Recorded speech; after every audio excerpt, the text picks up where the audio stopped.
Hey, so on the blog, we're talking about how we can be a great support system for our loved ones who are experiencing a mental illness.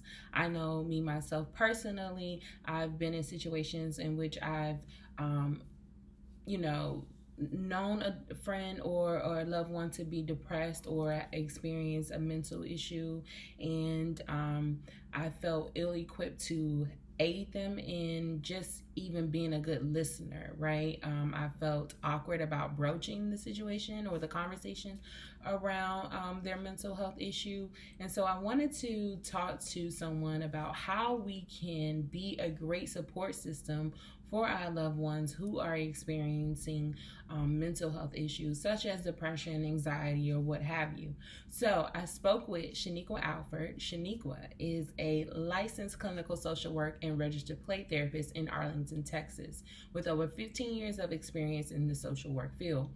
She splits her time between two passions: teaching as an assistant professor in the Department of Social Work at Texas Christian University and maintaining her private practice, Restoring Serenity Counseling Center.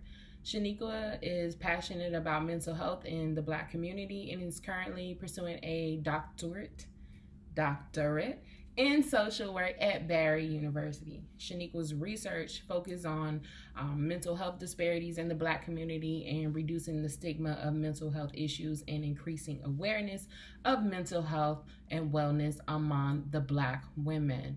In her spare time, Shaniqua is a strong advocate for daily naps and is currently working on strengthening her yoga practice. So, I wanted to talk to Shaniqua about um, how we can be there for our friends, how we can be there for our loved ones. She has some great tips, some great insights. So please check out our interview, our conversation about how we can be a great support system for those that we love who are experiencing a mental illness. All right, check it out. Okay, thank you, Shaniqua, for joining Black Girl Affirmed. How are you Yay. today? I'm wonderful. How are you? I'm good, y'all. I'm so excited to have Shaniqua because she's my line sister and I love her. She's always been Yay. a bad and I just look up to her so much because she's always been on her grind. And today, like I said, Aw. we are here to talk about how we can support our loved ones through depression. We know that even though people are starting to talk about mental health and mental illness in the Black community, we still are lacking the resources for treatment. And a lot of times we don't know how to be supportive or to console or to be there for those who are experiencing issues with their mental health.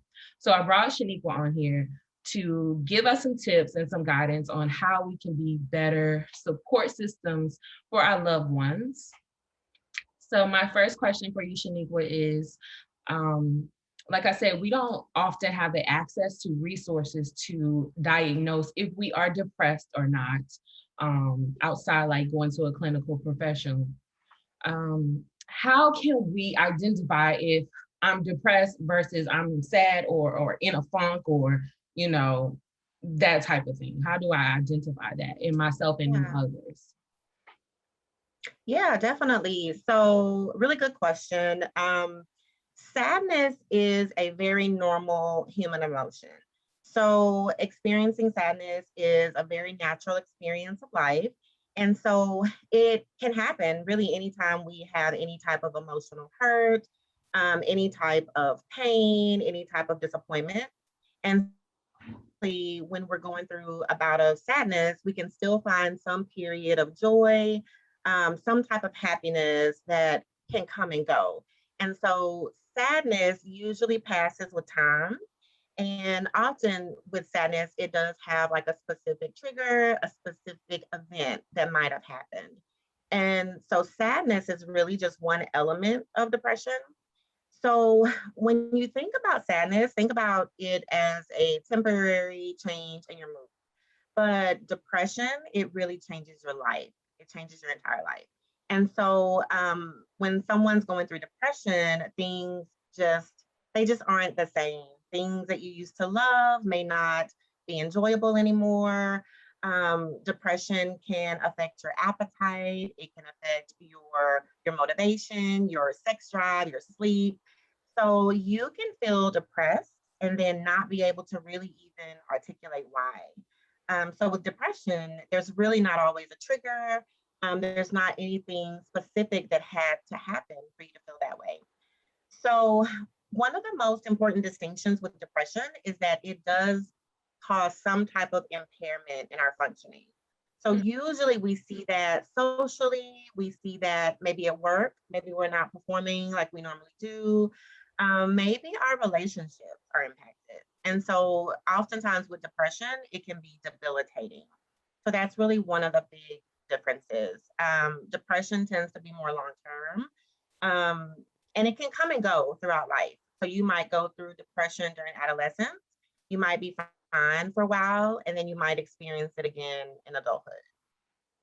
So if I am, with a friend, I guess my biggest identifier is if her mood has changed, or if she's not in character, or she's not engaging some of the activities that she used to do. Those are kind of like the identifiers of noticing depression in someone. Yeah, it can be. And it's hard sometimes because people we disguise it. We want to come across as though we're fine, everything's good. And so verbally we may say that we're okay when in actuality we're really not.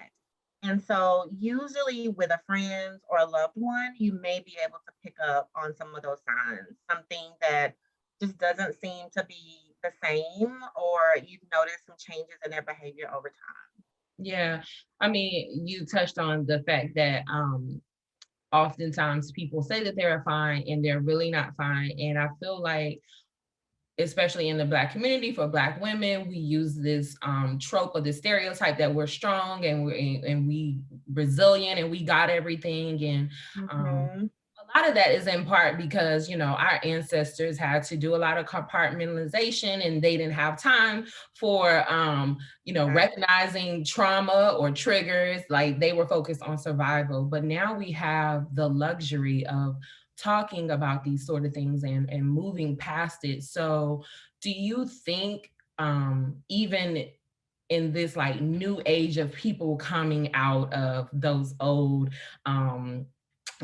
ways of doing things, right? Do you think the strong Black woman trope is still keeping us behind in recognizing depression in one another and also recommending treatment for each other? Absolutely. I'm really glad that you asked about this because this is actually the focus of my research and my doctoral studies. Mm. So I am focused specifically on this strong Black woman stereotype because it's so prevalent in our community. And so it's really this perception that as Black women, we have this expectation that we have to be strong and resilient, self-sacrificing even. And so there's a lot of evidence that says that subscribing to this stereotype really does prevent us as Black women from adopting healthy coping mechanisms. And so, in turn, that increases the negative mental health outcomes that are related to an increase in like stress and anxiety and depression. And so, Black women are oftentimes expected to hide our vulnerability. As a result, a lot of Black women don't seek mental health services because they're still trying to maintain this facade of strength. I don't need help. This pressure that we can do it all on our own when no one was created to do so. And so that really just leads to this ongoing cycle, stress and depression and anxiety. um, it's crazy, but there's a lot of research that says that Black people still are more likely than white people to have shameful attitudes when they find out like that friends or family members are seeking mental health treatment. And Mm. so these negative attitudes, the stigma still about mental health, even cultural mistrust, like these are still factors that contribute to the reason that Black women really Black people in general just don't commonly seek mental health treatment. So it does hold us back. It really does. Wow. I mean, the fact that you said that we are still, putting shame on one another for seeking mental health treatment is really Exactly. sad, because like you said earlier, it's a life-changing event or issue that happens with you, and to carry that is hard. It's It very really is, especially when we consider how the strong Black woman stereotype was created. It really has history that goes back to slavery and how, during that time we had to cope and survive and do what we needed to do to make it. And so dealing with, oppression, in so many different ways, we've learned how to survive as a result, and it hinders us and holds us back. Yeah. And then it's also this thing of like, keep your business within the family. Don't tell, Yes, don't tell people your yes, business. I'll deal with it exactly, myself. exactly. And those are still practices that are still being preached in our family, in our communities. And so it holds us back. It really does. It hinders us from getting access to things that could really improve our well-being, our mental health. Yeah, agree. So, in the event that we have a loved one or a friend who shares that they are depressed, they know that they are depressed, and they are Hmm. sharing that vulnerability with us. Um, Hmm.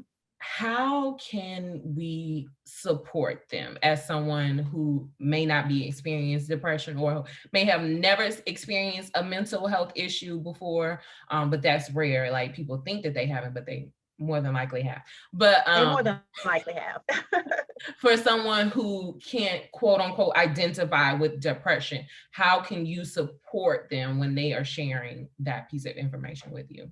Yeah. So, sometimes offering that support is more challenging than we really think it is. Even as a therapist, I've been guilty of doing or saying the wrong thing to a loved one that may be depressed, because in that moment, I'm not a professional. I'm just wanting my loved one to feel better. So I recognize the challenge, that comes with that. And so, one of the easiest things that we can do is to truly listen. Show support by being available, however the person needs us to be. Being present with empathy and compassion, trying to listen to them without judgment, focusing on validating their feelings. This is really not the time to, suggest any solutions or try to get them to change their mind or perspective about certain things. You might want to be that person that they can have fun with, that person that takes them out to lunch or y'all go shopping, go catch a movie, aside from COVID, of course, but, maybe something that's a healthy distraction. Um, when a person is going through a depressive episode, everything feels like a daunting task. Mhm. And so it can be challenging to get out of bed, challenging to take a shower, let alone cook or clean the house. And so, maybe your support looks like going over and doing those tasks for them, grocery shopping, doing their laundry, cooking a meal, taking them a meal, those type of things are ways that you can show support. Okay. And so, how do we broach the topic of seeking treatment for a loved one if we feel like their depression or their mental health is ballooning a um, to a way that you can't help them cope and they are not coping, so they obviously need to seek a professional? How do you broach that subject, because it can be a very sensitive topic? Like we said, we've already had these stigmas in the Black community, so how do I approach a loved one and say, hey, I think you might need to see a therapist? Mm. Yeah, these are really hard conversations to have. You don't want to be wrong. You don't want to offend them, but at the same time, you don't want to overlook or minimize, any type of concerns that may be present. So I really think it's best to just be direct, to be open, to be transparent about whatever it is that you're observing. Communicate your concerns from a place of love. Try to be specific about the behaviors that you're seeing. So, show them, tell them exactly what you've noticed that is bringing you some type of concern.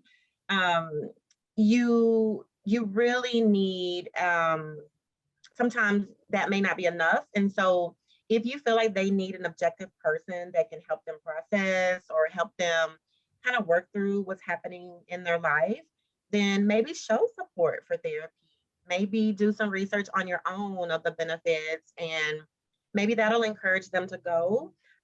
Or if they're already attending therapy, praise them for continuing to attend, because that's not easy. It's a big time commitment, a financial commitment, and it's hard sometimes. In the past, when I've had concerns about someone and their mental health, I've helped research therapists for them and, sent them that information. And so even just doing that legwork for them can be really beneficial. In the midst of depression, you don't want to think about that. You don't want to find someone, or half the time we don't even know where to look to find someone. So that could be helpful for them. So you talked about you know, things that we should or should not say to one another, like offering suggestions or advice. And we know that people do that because they mean well. If they care about you, they just want you to be better. Um, and you've been on the blog before sharing your experience with avoiding certain phrases like pray it away, or Yeah. or everything will be okay, like kind of these toxic positivity quotes that people want to give one another. And it's a fine line, right, between being Yeah. genuinely and like trying to encourage someone with your words, because we know what we say to one another matters. But Right. are there certain things that I should avoid saying to someone who is depressed? I know avoiding saying I a lot or speaking about my personal Mhm. experiences is probably one of them. Has to be, right? Yeah. Yeah, it actually is. And this is such there is definitely a fine line, because at the end of the day, as a supportive friend or loved one of your family member, you just want them to be better. You just want to do and say whatever you can for them to feel okay. And so things that I would say, I would suggest just leading with, do you want to talk about it? If not, that's okay. I'm here whenever you're ready. That could be a good way to start a conversation and allow the person to communicate with you when they're ready. But some common things to avoid saying are those statements that actually seem to be positive, but when a person's experiencing depression, it doesn't feel that way to them. So things like, you'll be okay, or just feel better, or all you have to do is pray about it, everything will be fine, it's just in your head. Even like depression is not real. Some people believe that, and that's false. That is actually false. Also, at least statements can be extremely triggering. So saying things like, suppose you have a friend that experiences a miscarriage and you say, well, at least you know now that you can get pregnant. Mm, Like, that's not comforting. That's not helpful at all. And we think it's positive. We think that, oh, let me remind them that you can get pregnant. But the reality is it's insensitive, and it really does lack empathy. Um, you also don't want to minimize their experience. And so don't minimize it, don't compare your experience to theirs. So just because you've gone through a divorce in the same way that a friend has doesn't mean that your circumstances are the same. mm, And so you want to try to eliminate the need to talk about your own situation and what you're going through in that moment. mm. So it sounds like the best advice is to really just shut up and listen. It really is. And that's hard, right? Because when it's someone you love, you just want to help. You want to help. And unfortunately, your help doesn't always feel like help to the other person. And so that can be tough. Yeah. Yeah. So my last question for you is, it's hard being around people who are depressed or who are dealing with mental health issues because, it absorbs a lot of your own personal energy, especially if you are someone who is an empath or who's someone more sensitive to how others are feeling around them. It can be draining and you yourself can be frustrated. And so, um, trying to get someone to get out of bed or offering them suggestions, and then maybe they like researching therapists, and then they don't take it in a way that you Mhm. think that they should receive this information. All this stuff could be detrimental to your own mental health. So Absolutely. how can we protect our own mental health as we're helping someone with their mental issues? Yeah, everything you said is so true. Um, it's really common during a depressed mood for a person to feel very overwhelmed with emotion. And that emotion can look like irritability, it can look like anger. They might lash out at others. And so it's really easy to hurt the people that are closest to you, or really easy to hurt the people that are trying to help you the most. So it's so important that we not take it personal. Mm, And that's hard. It's hard when a person is attacking you in some way and you feel like it's a direct target, against you.